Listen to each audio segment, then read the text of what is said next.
Nina, Fleming, we've had a fun week in California, haven't we? For me, the highlight was going in a driverless car last night for the first time. Slightly petrifying, but I enjoyed it. Nina, what stands out from you for this week, particularly from the LA trip? Wow, so in LA we were at Net Diligence at a global cybersecurity conference, and we were talking to clients all week about what we're seeing in the market, the continued prevalence of ransomware, the introduction of crazy new entrants to the ransomware market with ransomware as a service becoming incredibly prevalent, how best to respond to incidents, how to deal with regulators who are flexing their muscles, how to deal with follow-on claims. So that was probably the highlight of my trip. We spoke to a lot of insurers and all the different players in the insurance ecosystem, and some clients are trying to work out, do they need all that ecosystem insurance or do they self-insure? What were your observations around that? Well, I think we're coming into a really interesting point in the insurance market. It's a much softer market than it has been in the last couple of years.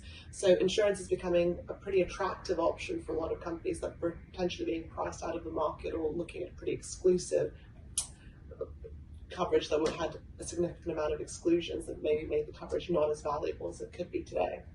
Yeah, and one of the things also was one of the themes of the conferences was what's going to be the impact of AI in cybersecurity? Is that going to increase threats? Can providers use AI tools to improve defenses?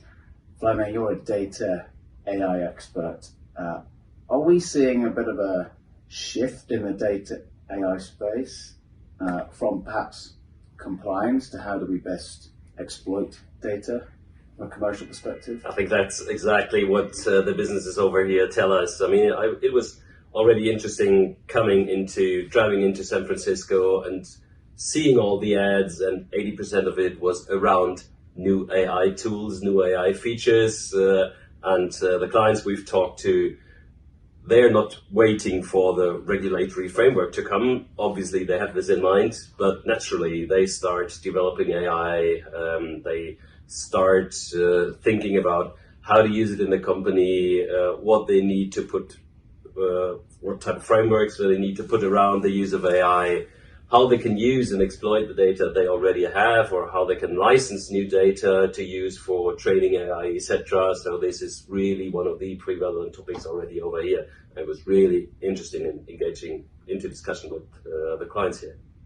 Yeah, I think that's right. So whilst the AI Act is coming down the road in Europe, and it's going to be a complex piece of legislation, probably GDPR-like in terms of what businesses are going to need to do to comply. At the moment, what clients want to do, I think, is establish the right frameworks within their business to assess use cases, do it in a controlled way, prioritize, think about their budgets, see what they're going to make money from versus what's going to be a risk. Is that? Absolutely. It's a very practical compliance stuff or business practice stuff rather than pure. Couldn't agree more.